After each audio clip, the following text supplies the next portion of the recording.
tarde a você, telespectador do programa O Povo de Deus. No programa de hoje você vai conferir, claro, o Santo do Dia. Nós vamos também fazer uma bonita homenagem ao nosso bispo diocesano daqui da cidade de Caxias, a Diocese de Caxias, Dom Sebastião Lima Duarte, e também fazer uma pequena homenagem ao nosso querido formador da Pastoral da Comunicação, Reginaldo Pinho. E também, claro, você vai conferir, claro, as notícias diretamente da Central de Informações da Pastoral da Comunicação e também as notícias diretamente pelo site Vatican News. E hoje não teremos o Evangelho do Dia, mas logo após a gente vai dizer o Evangelho do Dia hoje.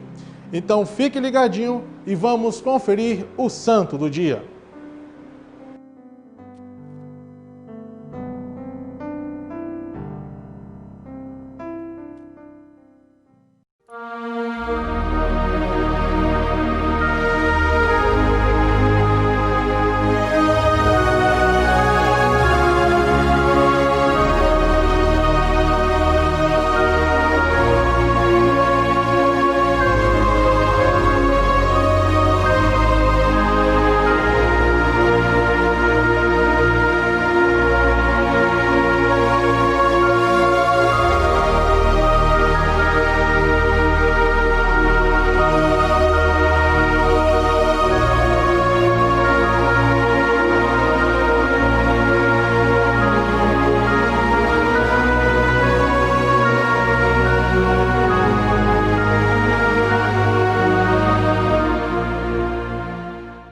Hoje, dia 3 de abril, dia de São Ricardo.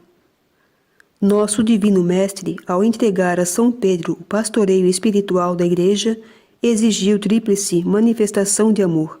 Tu me amas? Apacenta as minhas ovelhas, apacenta meus cordeiros. Toda autoridade na Igreja é serviço de amor e só pode ser assumida por quem for tomado por um grande amor a Deus e ao próximo. Esta atitude e sentimentos foram os que animaram o santo bispo Ricardo a aceitar o difícil cargo de pastor da Diocese de Chichester, na Inglaterra, no século XIII. Ricardo nasceu por volta do ano de 1197. Era de família pobre, de camponeses e sofreu desde a infância devido à morte prematura dos pais. Lutou para conseguir estudar, embora sua inteligência aberta lhe facilitasse sobremaneira bom êxito. Não tendo meios para se aquecer durante o rígido inverno inglês, Ricardo via-se obrigado a realizar corridas pelos campos a fim de manter um pouco de calor natural. A providência divina o preparava desde a juventude para a dura missão que lhe reservava. Aperfeiçoou os estudos na Universidade de Oxford, Paris e Bolonha.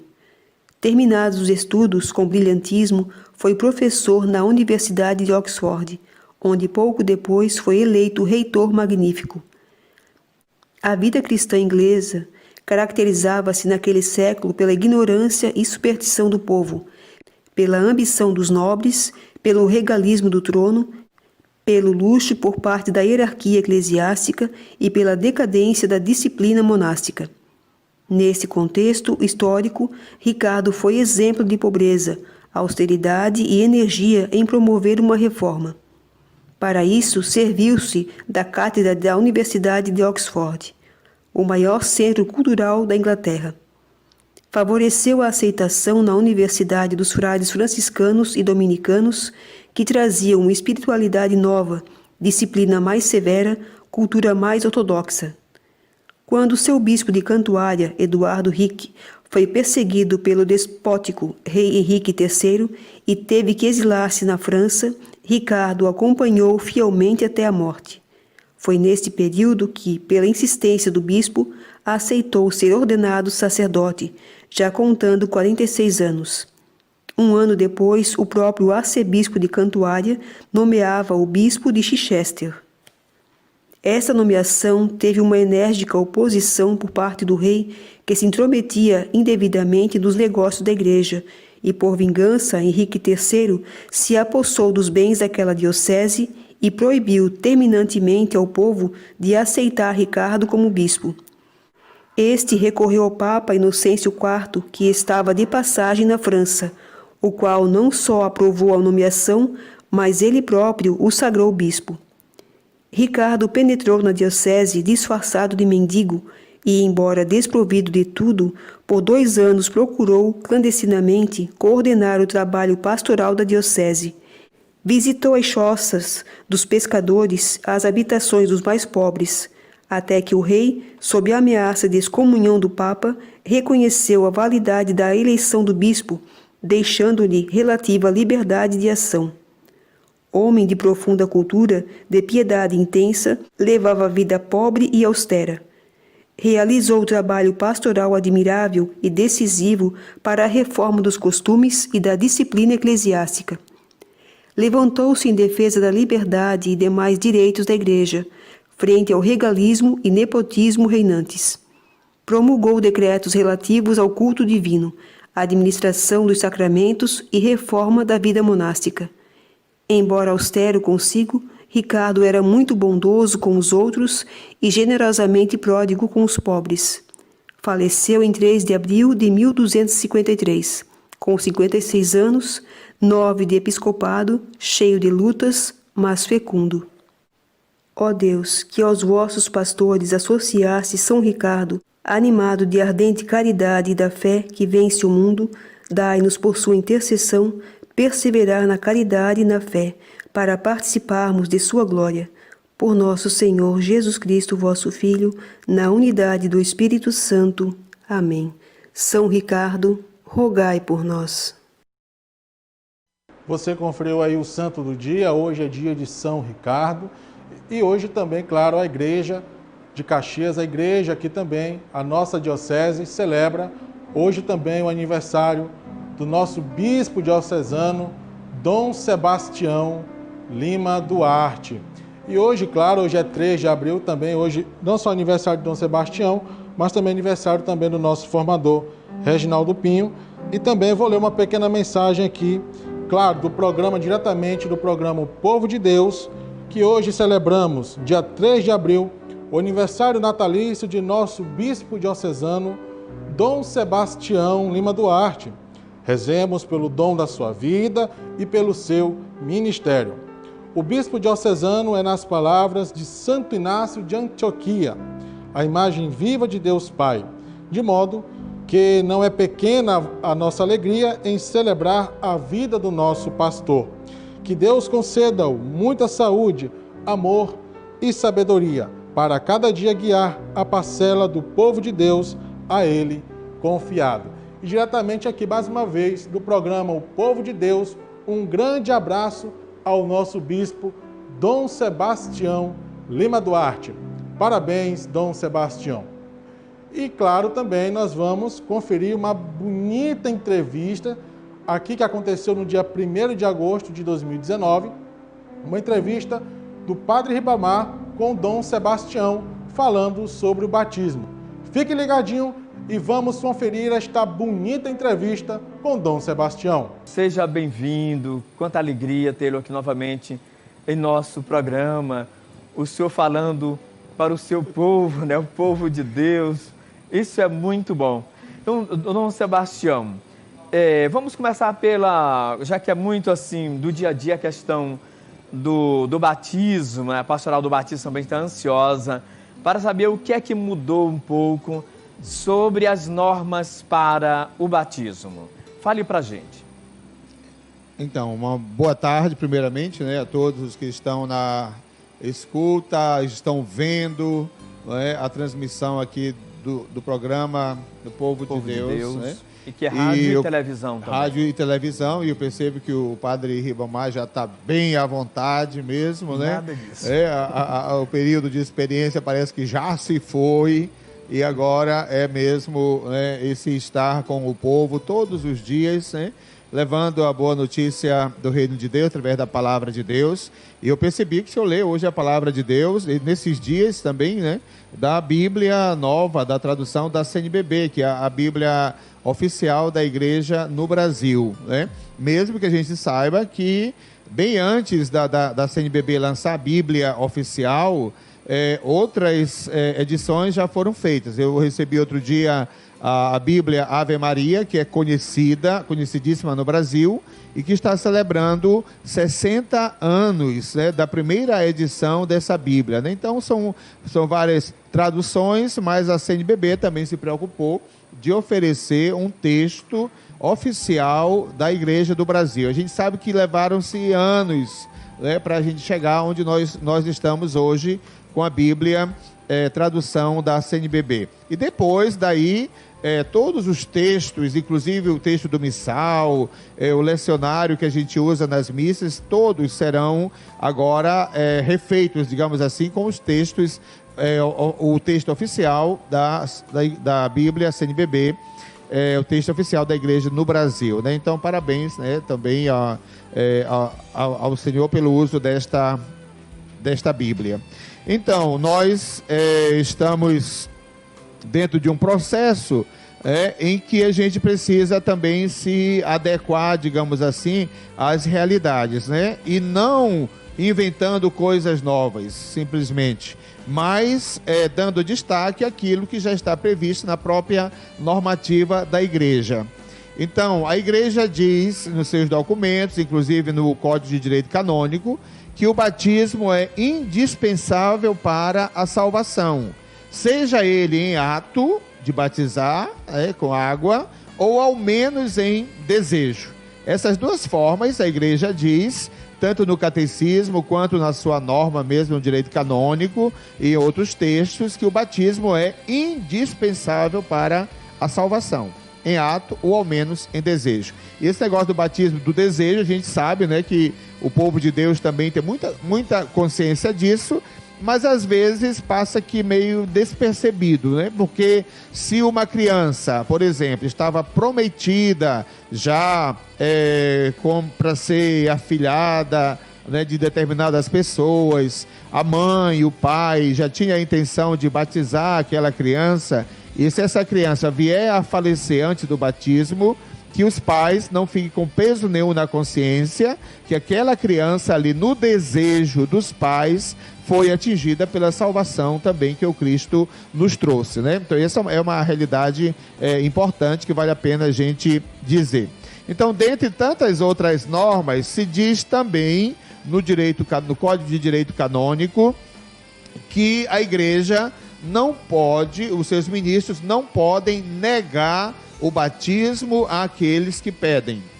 Pedem por si mesmo, no caso de um adulto, ou pedem através dos seus pais que pedem para batizar os seus filhos. Então, o Código de Direito Canônico, que é a nossa lei maior, proíbe a gente de recusar. Proíbe de recusar. Mas diz o seguinte, que a gente pode, no máximo, adiar o batismo de uma criança. E só se adia o batismo de uma criança se ninguém se comprometer com a sua educação cristã. Aí sim, aí não tem como batizar aquela criança se ninguém se compromete em ajudá-la a conhecer, a viver a fé que ela vai receber. Então, nesses casos, só nesses casos é que a gente adia o batismo, explicando para as pessoas, os pais em particular, o porquê que se está adiando. Mas nunca recusar. E sempre acolher. Foi a atitude de Jesus, né? Sempre acolheu as pessoas, mesmo os pecadores, pecado público, pecado conhecido por todo mundo, mas Jesus acolheu. As crianças também, deixai vir a mim as criancinhas, né? Então... Assim, Dom Sebastião, mas isso não, essa acolhida interessante que Cristo faz através da igreja e a igreja faz através do Cristo, isso não dispensa as reuniões, a formação, né? A reunião para pais e padrinhos, também não dispensa isso. Não, né? não, de jeito nenhum. A gente ia chegar, e muito obrigado por você ter me antecipado, né? De fato, a missão da igreja é evangelizar, e evangelizar é para todo mundo, né? Então, os pais e padrinhos, quando querem batizar os seus filhos, eles têm que passar por um processo de conhecimento do que eles querem dar para os seus filhos, né? Também os documentos da igreja dizem que a gente tem que fazer com que os pais e padrinhos pelo menos saibam o que é o batismo e quais as consequências do batismo na vida de quem é batizado e na vida de quem se propôs a ajudar quem está sendo batizado. Essas duas coisas a gente precisa dizer. Não dizer é a gente fugir da nossa responsabilidade de anunciar, né? De levar a boa nova para todas as pessoas, né? Então a nossa obrigação é essa, dizer o que é o batismo e quais as consequências do batismo na vida de quem recebe e daqueles que assumiram o compromisso de ajudar a pessoa a viver o seu batismo. Isso aqui faz parte da palestra, que nós chamamos de palestra, mas a gente poderia até mudar de nome, não é uma simples palestra, mas é uma evangelização que se faz, né, para quem quer viver o batismo, ou quem pede o batismo, no caso dos pais, ou quem vai acompanhar, quem vai ser batizado, no caso dos padrinhos e das madrinhas, né? Falando disso, a gente pode dizer o seguinte, que o direito canônico, ele diz que quem vai ser batizado, ele precisa de um padrinho, ou uma madrinha, ou um padrinho e uma madrinha. O que nós normalmente fazemos nós temos sempre um padrinho e uma madrinha. A gente nunca batiza uma criança só com um padrinho, mas o direito, desde sempre, diz que quem vai ser batizado tenha um padrinho ou uma madrinha, ou um padrinho e uma madrinha, os dois juntos, né?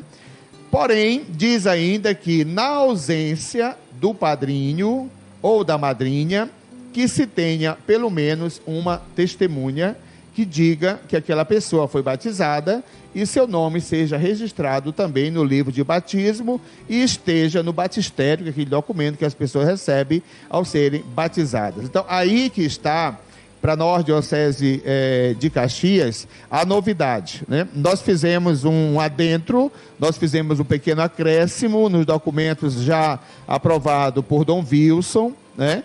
De que na normativa do batismo da Diocese, porque nessa normativa não estava dizendo que quem não pode ser padrinho pode ser acolhido dentro do critério de testemunha da criança que está sendo batizada, né? Isso para nós é a novidade que a gente precisa compreender. Para ser padrinho precisa o quê? Para ser padrinho precisa ser batizado, precisa ser comungante e precisa também ser crismado e viver em conformidade com a fé, tá? Lá não diz que tem que ser casado no religioso. Não existe essa frase no direito dizendo que a pessoa, para ser padrinho, tem que ser casado no religioso. Isso não está dito ali. O que está dito é que precisa ser batizado, comungante e que tenha recebido o sacramento do crisma e que viva em conformidade com a fé. Aí que entra a questão do matrimônio. Porque quem não está vivendo, quem não está unido em matrimônio, está vivendo a dois, ele não está vivendo em conformidade com a fé. Porque a conformidade com a fé você quer viver sozinho, então tranquilamente, chega até o crisma e pronto. Agora, você quer viver a dois, busque a bênção de Deus, né, no sacramento do matrimônio. E quem vive assim, está em conformidade com a fé, que não é a fé da igreja, mas é também a sua fé. Eu creio que essas pessoas todas acreditam no sacramento do matrimônio, né? Não só em 6 sacramentos, mas acreditam em todos os sacramentos, né? Então, quem não está nessa situação, né, quem não é batizado na Igreja Católica, daí um evangélico que é convidado, não é, para ser padrinho, a gente sabe que ele não pode ser padrinho pelo fato de estar numa outra igreja, mas ele pode ser acolhido como testemunha de batismo e não como padrinho, porque para ser padrinho tem que ser batizado na Igreja Católica. E Dom Sebastião, o que o senhor fala assim é muito interessante para a pastoral do batismo. Então, você que é membro da pastoral do batismo, Diocese de Caxias, essas informações muito interessantes, eu até peço que ajude a divulgar esse programa de hoje, que já fica salvo no YouTube, porque essas informações que se acrescentaram às formações, a orientação antiga, e acrescentou mais isso. Porque às vezes acontece assim, alguém que não está em conformidade com as normas, com aquilo que não era casado na igreja, ser padrinho de batismo. Esse também pode ser testemunha do batismo, né? Pode. Não somente a questão pessoa de uma outra igreja, mas também aquele que é da igreja católica, mas não está vivendo a consonância, né, em consonância com, de acordo com a sua vida, o seu estado civil, né? No caso, que está morando junto, deveria estar casado na igreja. Então, poderá ser testemunha do batismo e não padrinho, né? Isso já está previsto no direito canônico. Isso não é invenção da igreja, não é invenção do clero, do bispo, não, pelo amor de Deus, não é isso não. Isso está previsto já no Código de Direito Canônico. Só que a gente não estava levando em consideração. E que é importante que a gente leve em consideração. Então, o que é mais importante, né, na questão do batismo? Mais importante é que a pessoa seja batizada. Isso é o mais importante. Só que uma pessoa não é batizada e é lançada, é jogada, digamos assim, aí não. Ela é batizada e ela é introduzida numa comunidade cristã. Ela é introduzida na igreja, ela é incorporada à igreja, né? Essa pessoa que é batizada, ela é incorporada à igreja. Então, para isso, ela precisa também de alguém que possa ajudar, ainda mais nós que batizamos crianças, né? Então, precisamos de ajudar, não só os pais, mas também os padrinhos. Então, isso está previsto na lei da igreja, que quem não vive em conformidade com a fé seja acolhido como testemunha e não como padrinho. A igreja diz, mas eu quero ser padrinho. Então, padrinho você não pode ser. Se você quiser ser como testemunha, seja acolhido. É acolhido pela diocese, pelas paróquias, né? Agora, se você insistir em ser padrinho, não podendo ser padrinho, porque não está dentro da situação própria para quem tem que ser padrinho, aí paciência, o jeito que tem é dizer, então, nós não podemos te acolher, mas o problema é teu, né? Porque o nosso não tem nenhum problema, né? E a gente sabe o problema que isso dá também quando as pessoas vão registrar ou vão colocar o nome para ser padrinho. Muitas vezes a gente recusava, pelo menos, as pessoas. Você não é casado, então você não pode, pronto e basta. Aí as pessoas iam chateadas, muita gente se afastava da igreja também, não precisava de tudo isso. Bastava simplesmente a gente acolher como testemunha do batismo e é lavrado, vai para o livro de batismo e também é extraído aí no batistério o nome da pessoa, não como padrinho, mas como testemunha do batismo. As informações muito importantes, mas, Dom Sebastião, apesar de são tantas coisas que precisaríamos ver, nos fale também, porque está ligado ao batismo, um pouco essa catequese de inspiração catecumenal, mas já tem pessoas que vêm procurando o batismo e querem fazer ao mesmo tempo. Por exemplo, já está com 18, 20 anos ou mais, e precisam ser batizados, Eucaristia e Crisma. E agora temos a catequese de inspiração catecumenal, porque foram vocês que, na CNBB, os bispos, né, que deram essa orientação, elaboraram a orientação primeira.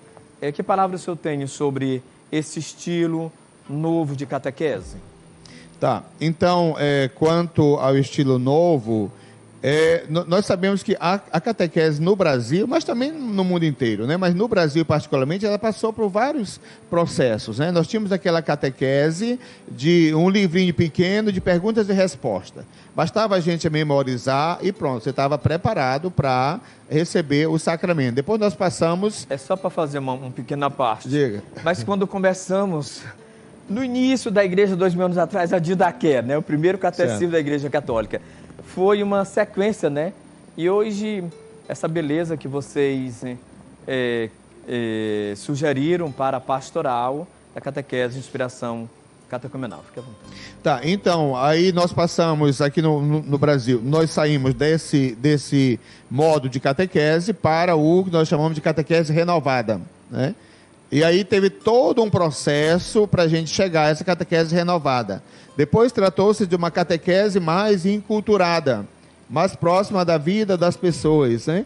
E hoje nós estamos com essa catequese de inspiração catecumenal e leitura orante, o que é muito importante, né? Quer dizer, nós estamos avançando nesse processo de fazer com que as pessoas se aproximem da fé, não para receber um sacramento simplesmente, mas para fazer a sua iniciação à vida cristã, que vai fazê-lo viver a sua fé até sair deste mundo, até na sua morte, né? Então a intenção é essa, que não seja só para receber um sacramento, mas para que as pessoas sejam instruídas de fato nessa iniciação à vida cristã, e que seja uma iniciação para permanecer na igreja com conhecimento de causa, de conteúdo, e com muita responsabilidade na sua fé e também na fé das outras pessoas. Mas eu acho que eu preciso dizer ainda duas coisinhas sobre aquela questão do batismo que o senhor me perguntou, né?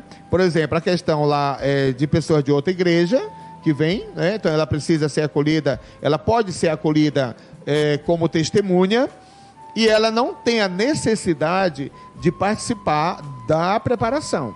Quem vem de outra igreja, por respeito também à igreja, à pessoa, ela não tem a obrigação de participar da palestra de pais e padrinhos. Ela é acolhida e vai estar no dia lá também do batismo e pronto. Agora, para os católicos, aí o católico, seja quem vai ser padrinho, quanto quem vai ser testemunha, aí precisa participar daquele momento lá de evangelização que nós chamamos preparação para pais e padrinhos. E Dom Sebastião, isso que o senhor coloca é muito interessante.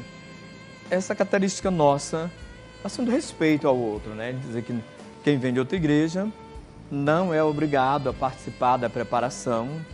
É um sinal de respeito ao outro, dizer que não queremos converter o outro, mas é muito bonito esse sinal de respeito, de acolhida, e a pastoral do batismo, escutando isso, ajuda essa firmeza no seu trabalho.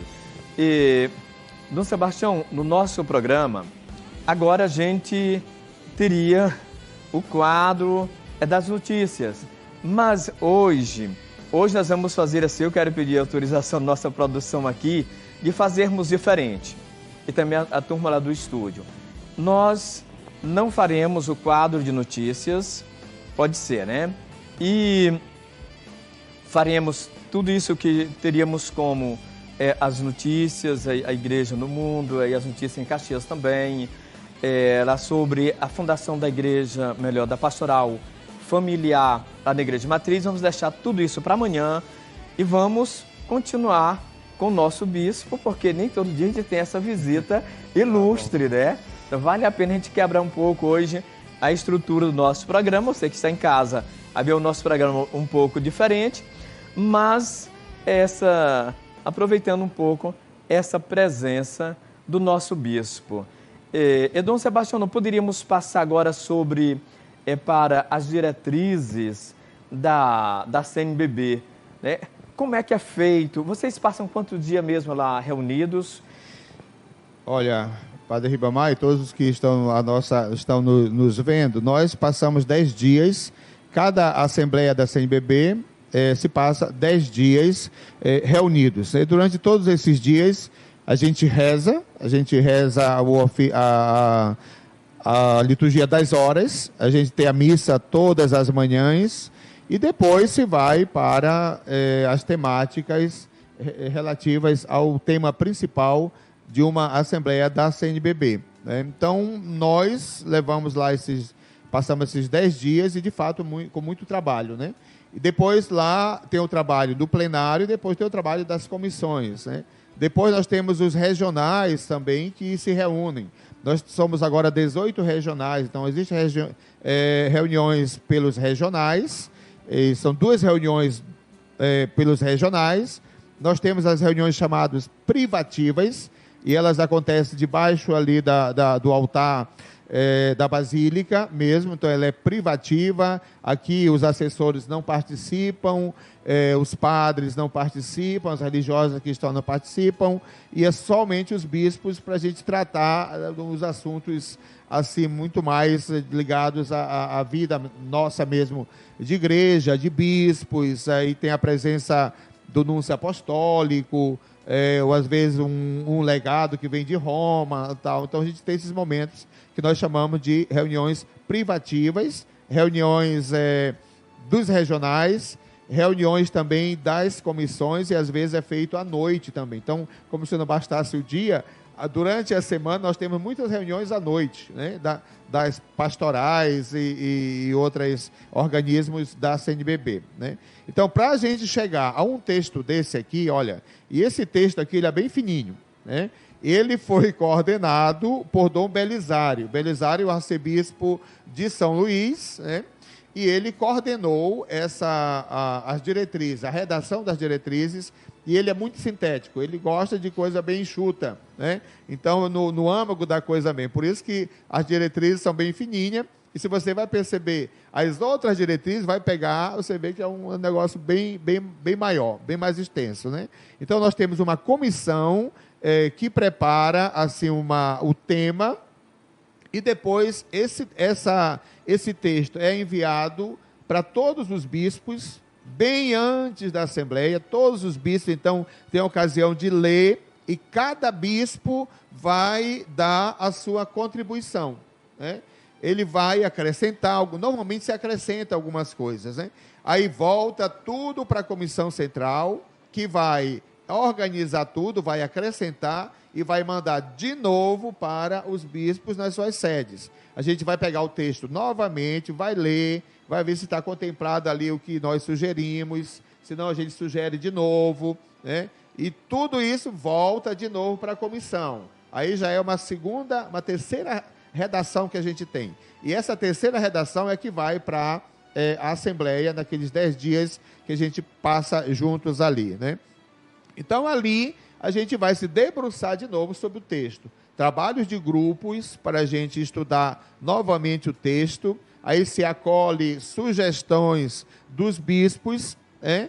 E nessas sugestões, os bispos, se não se acharem contemplados, eles podem voltar de novo para que a comissão possa, de fato, acolher. E se de tudo a comissão disser, nós não aceitamos essa sua proposição, se o bispo quiser, ele pode dizer, mas eu recorro à Assembleia Geral.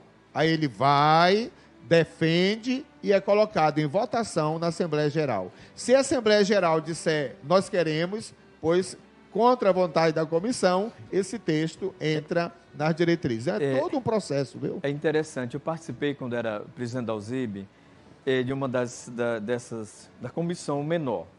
E sugeri, inclusive, até uma palavra que foi dita pelo Papa. Eu disse, não, mas essa palavra é conhecida aqui no Brasil. E aí a comissão pequena não aceitou. Quando foi para o plenário quis, né? Porque o plenário tem força maior. Mas, Dom Sebastião, por isso, é a beleza. Quem lê esses livros da CNBB, você poderia emprestar aqui o livro. Quem lê esses subsídios da CNBB, é uma leitura tão gostosa, tão bonita, realmente é fruto desse trabalho orgânico, tão bem feito. Mas eu gostaria que o senhor nos falasse sobre qual o coração desse documento, qual o principal que esse documento quer nos falar. A nossa orientação ali está dizendo que nós só temos 2 minutos para isso. O senhor podia fazer essa síntese, 2 minutos? Oh, Jesus! Olha, a gente pode dizer o seguinte, ó, o eixo principal das diretrizes é a missão.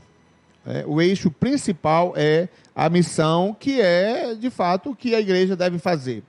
Evangelizar é a primeira palavra que está no objetivo geral dessas diretrizes. Evangelizar é a palavra primeira. Evangelizar no Brasil cada vez mais urbano, pelo anúncio da palavra de Deus, formando discípulos e discípulas de Jesus, em comunidades eclesiais missionárias, à luz da evangélica opção preferencial pelos pobres, cuidando da casa comum e testemunhando o reino de Deus rumo à plenitude. Esse é o objetivo geral da igreja no Brasil. Então, o tema principal é evangelizar, é missão. Mas é missão onde?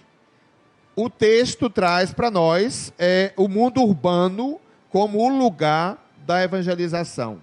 O mundo urbano, que é o eixo, um dos eixos também principais deste texto aqui. Então, primeiramente, evangelizar, missão, percorre todo o texto. Depois, onde? No mundo urbano, e é claro, no mundo rural também, no mundo urbano, principalmente, e dentro da experiência da casa comum, de casa. Então, a casa que tem os 4 pilares principais da casa, né? Então, para nós, os pilares são palavra, pão, caridade e ação missionária. Bem, você conferiu diretamente aí esta bonita entrevista com o nosso bispo diocesano, Dom Sebastião Lima Duarte.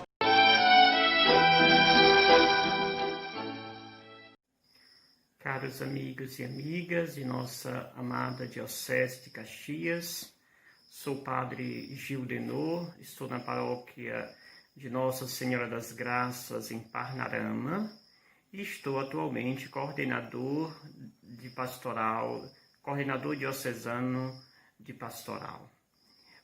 Qual o papel, a função dessa pessoa, do coordenador de pastoral diocesano dentro, portanto, da diocese, né? O que faz? Primeira coisa, saber como a diocese está organizada, né? Estruturada. Nossa diocese está estruturada, dividida em 6 zonais, né? E 4 vicariatos, né? Cada zonal tem um grupo de paróquia e os vicariatos um grupo mais amplo, né? Dessas mesmas paróquias. Cada vicariato é representado por um vigário episcopal, né? Esse vigário episcopal é aquele que responde por aquelas paróquias que compõem o seu vicariato. E, né, o padre responsável pelas pastorais, no caso eu, a função do padre, coordenador de pastoral, é estar em comunhão com o bispo. O bispo é o coordenador por excelência, né, da diocese. O padre está em comunhão direta com o bispo, né, para acompanhar o andamento do plano diocesano de pastoral. Nós estamos no quadriênio 2019 a 2023, que temos as novas diretrizes a serem colocadas em prática, né, as diretrizes gerais da ação evangelizadora da Igreja do Brasil, o documento 109, que nós estamos, portanto, buscando executar, né? Então, essa é a função primeira do coordenador de pastoral, é a realização, promover, juntamente com o bispo, a realização da Assembleia Diocesana de Pastoral, a qual foi realizada em novembro do ano passado. Ainda estava no cargo o padre João Paulo de Timon. Ali aconteceu a eleição, era uma assembleia eletiva e, no caso, eu fui o escolhido naquela assembleia, né? Então, a partir dali, foi feito todo o plano diocesano de pastoral. A função do padre, minha função nesse momento, é, juntamente com a equipe diocesana, o bispo é sempre a cabeça, claro, desta equipe, onde nós temos a chamada executiva, que é formada pelo bispo, eu, coordenador, a secretária que é a Joselma, secretária das pastorais diocesanas, e cada coordenador dos zonais. São 6 zonais, portanto, 6 coordenadores dos zonais, juntamente comigo e o bispo, nós formamos esta executiva, aonde a executiva tem a função de organizar, né, pensar o desenvolvimento desse plano diocesano de pastoral que foi efetivado na Assembleia Diocesana de Pastoral. Então, e aí depois da executiva, essa aqui prepara a reunião, né, a executiva juntamente eu, o padre, com o bispo, e os coordenadores dizonais, chamada executiva, nós preparamos as pautas das reuniões do Conselho Diocesano de Pastoral. O Conselho Diocesano de Pastoral é formado pelos coordenadores das pastorais diocesanas, né? Aquelas pastorais que tem na maioria das paróquias da diocese. Então, essas pastorais têm um coordenador diocesano e esses coordenadores, juntamente com a executiva, que nessa executiva, né, se encontra todos os coordenadores dizonais, né, e aí nesse Conselho Diocesano de Pastoral, né, ali nós vamos ter todos os coordenadores de pastoral diocesana, vamos ter os vigários episcopais, né, responsáveis pelos chamados vicariatos, e ali acontece a grande reunião, né, conselho de pastoral, onde o bispo escuta todas essas lideranças de como estão desenvolvendo o plano diocesano de pastoral e o que sugere, né, para melhorar esse plano diocesano de pastoral. Dessa forma, né, a diocese tem um rosto, né? Esse rosto, né, que é justamente, né, fazer com que a diocese trilhe o caminho pensado pela Igreja do Brasil, no caso de nossos bispos. Então, o padre responsável pelas pastorais, no caso eu, o coordenador de pastoral diocesana, tem essa função de acompanhar os zonais, né, acompanhar-nos através dos coordenadores de cada zonal, o que está acontecendo naquele zonal, como estão desenvolvendo o plano, o que está em dificuldade, e o padre está sempre à disposição para estar fazendo o acompanhamento, formativos, né, e naquilo que cada zonal apresentar como dificuldade. Então, a gente tem a função de levar luzes para estas realidades. E sempre fazendo esta ponte dos zonais com o bispo, né? Já que o bispo não pode estar sempre mais presente, né, em cada paróquia, nos zonais e tudo mais, então essa missão é dada ao coordenador de pastoral para acompanhar, né? Então, por exemplo, este ano, o ano foi pensado, esse primeiro ano, trabalharmos a questão dos círculos bíblicos, algo que infelizmente nossos planos era este, o de Deus é outro, né? Então, nesse momento, nós estamos impossibilitados. Toda aquela pauta que foi feita para ser executada neste ano, infelizmente, né, temos de repensar, estamos repensando, né? Então, não se está, né, executando aquilo que foi pensado para este ano, porque o nosso plano está muito claro, mas o de Deus era outro, né? Então, a gente tem de se adaptar ao plano de Deus. Tem o nosso plano, mas o nosso plano depende do plano divino, do plano de Deus. Tá certo? Então, essa é a função do coordenador de pastoral. Acompanhar a execução do plano diocesano de pastoral em cada paróquia, em cada zonal, em cada vicariato. E assim fazer com que a igreja caminhe, a igreja tenha um rosto uniforme, que é esse rosto que a Igreja do Brasil pensa e coloca no plano dos bispos, né? Que assim são as novas diretrizes da ação evangelizadora da Igreja do Brasil.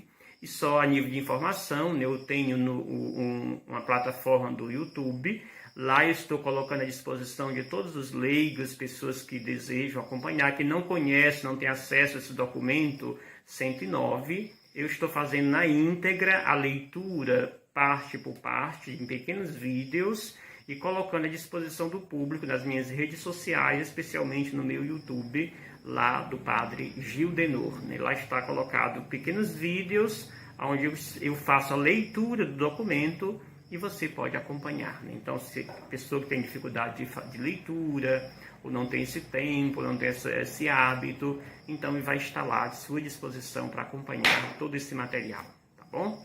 Qualquer dúvida, estamos aqui, né, à disposição de toda a diocese para trabalhar, e assim que essa pandemia amenizar, estaremos em campo com a graça de Deus.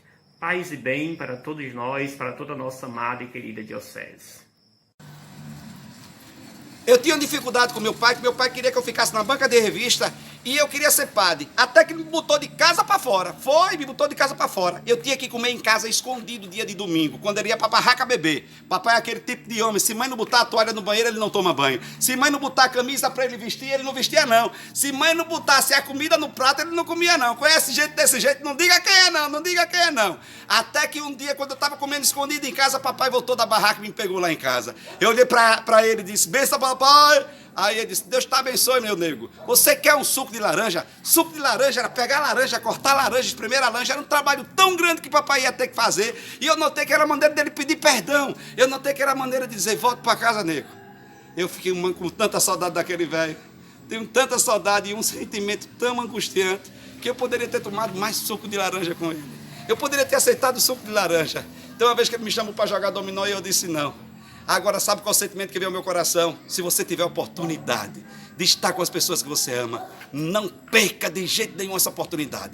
Que não importa o que o outro oferece, o mais importante é como eu vejo o outro, o que eu posso oferecer ao outro, como eu vejo o outro. Aquele velho bebê, eu queria tanto ele perto de mim, que eu tenho uma saudade tão grande dele. Vocês sabem qual é o pai mais bonito do mundo? É o meu pai. Sabe qual é a pessoa mais especial do mundo? É o meu pai. Sabe qual é a família mais bonita do mundo? É a minha família. Sabe qual é a família mais especial do mundo? É a sua família. Sabe qual é a família melhor do mundo? É a sua família. Não negue a sua família, nem negue a sua história, nem negue nada que está no seu coração. Entendeu? Porque nós somos fruto de toda a nossa história. E eu morro de saudade daquele velho cheio de cachaça bem, porque ele é o meu pai. E eu tenho saudade dele. Sou eu. Padre Arlindo, bom dia, boa tarde, boa noite. Mas, menino, tome muito suco de laranja com as pessoas que você ama, para não deixar de tomar depois. E depois a gente ficar simplesmente com a palavra de saudade. Mas, menino, saudade do seu Arlindo. Um dia, o homem viu aproximar-se Deus com uma mala e entendeu que tinha morrido. Deus lhe disse: é hora de ir. O homem, espantado, perguntou: tão cedo? Eu ainda tinha tantos projetos.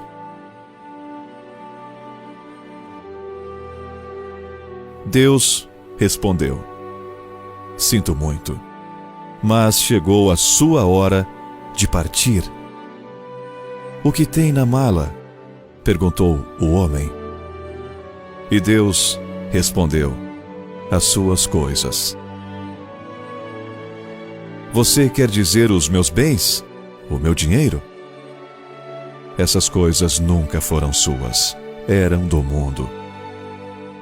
E então? São minhas recordações? Aquelas também nunca te pertenceram, eram do tempo. E então, os meus talentos? Não, não eram seus, mas das circunstâncias.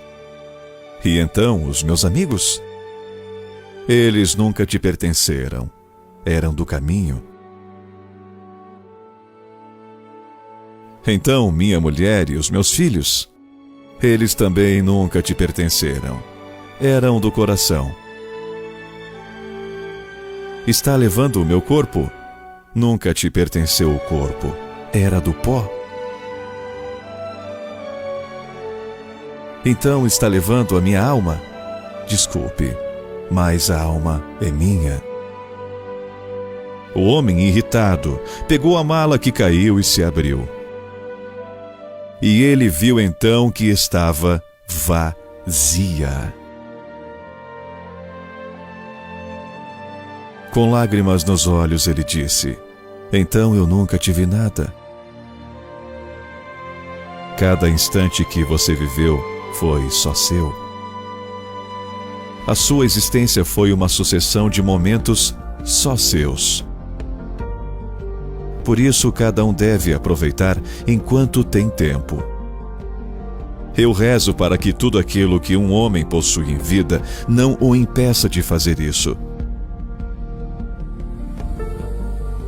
As coisas materiais e tudo aquilo que você possui não irão com você para o céu. Viva agora e não esqueça de ser feliz. Se essa mensagem teve algum significado, e você gostou. Significaria muito para mim se você compartilhasse com seus amigos.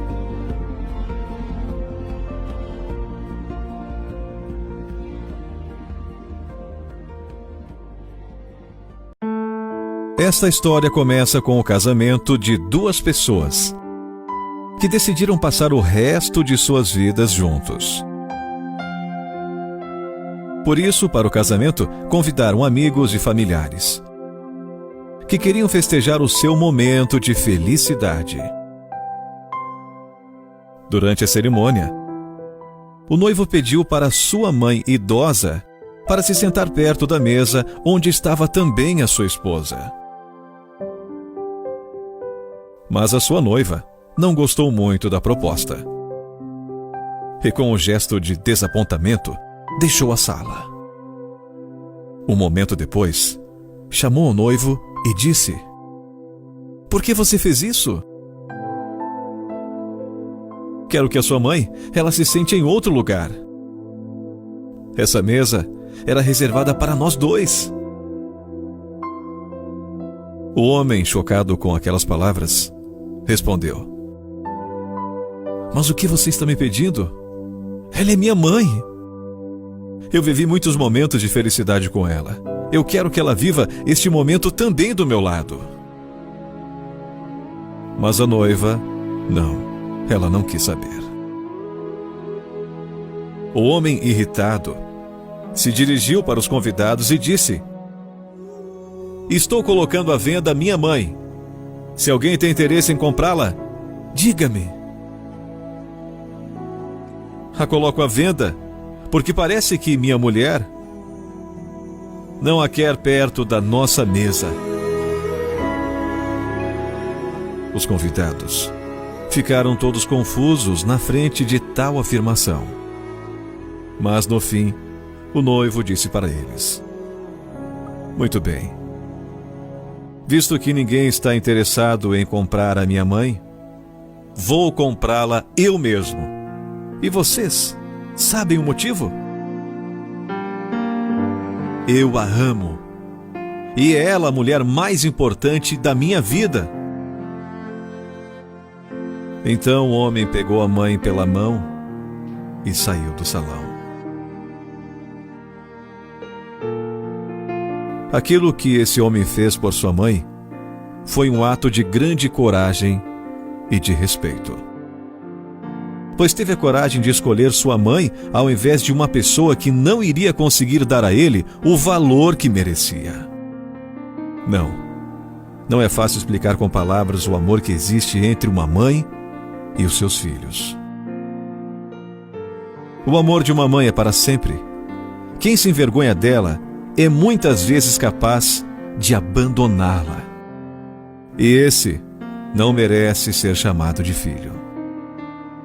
Ter uma mãe é como ter sempre à mão uma coberta que te aquece, um guarda-chuva para a chuva, o pão para quando se tem fome e o remédio para quando se está mal. O que você achou dessa história? Se fez sentido, compartilhe para mais pessoas.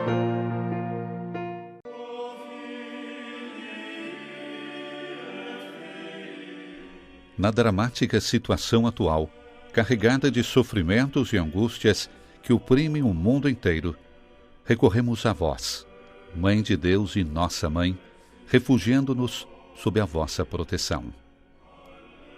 Ó Virgem Maria, volvei para nós os vossos olhos misericordiosos nessa pandemia do coronavírus e confortai a quantos se sentem perdidos e choram pelos seus familiares mortos e, por vezes, sepultados de uma maneira que fere a alma.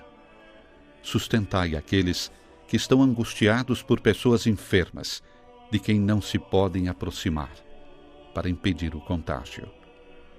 Infundi confiança em que vive ansioso com o futuro incerto e as consequências sobre a economia e o trabalho.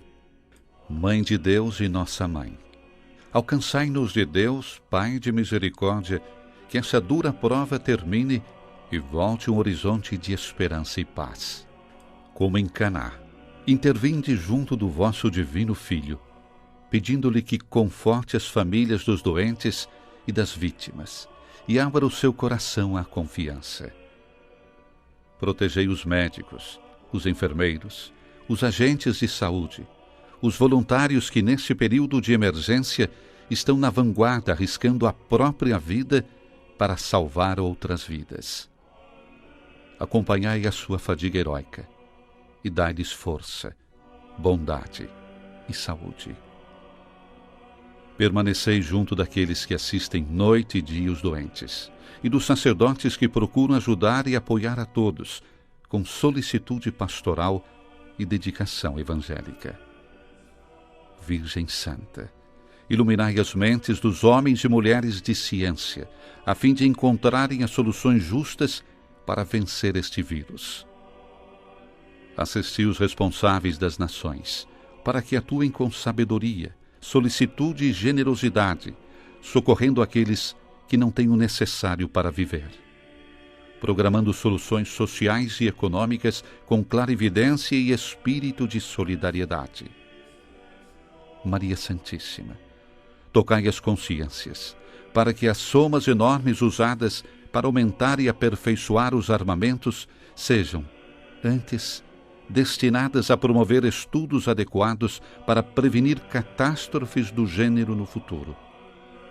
Mãe amadíssima, fazei crescer no mundo o sentido de pertença a uma única grande família, na certeza do vínculo que une a todos, para acudirmos com espírito fraterno e solidário a tanta pobreza e inúmeras situações de miséria. Encorajai a firmeza na fé, a perseverança no serviço, a constância na oração.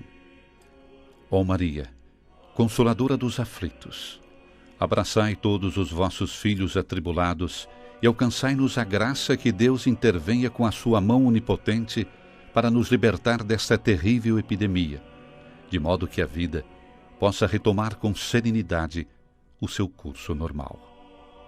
Confiamo-nos a vós, que resplandeceis sobre o nosso caminho como sinal de salvação e de esperança. Ó clemente, ó piedosa, ó doce Virgem Maria. Amém.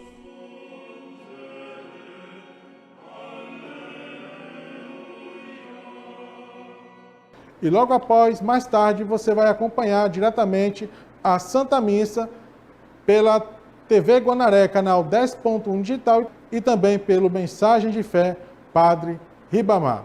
Não fique triste, na segunda-feira a gente retorna com mais um programa, O Povo de Deus. Que Deus abençoe você e salve Maria!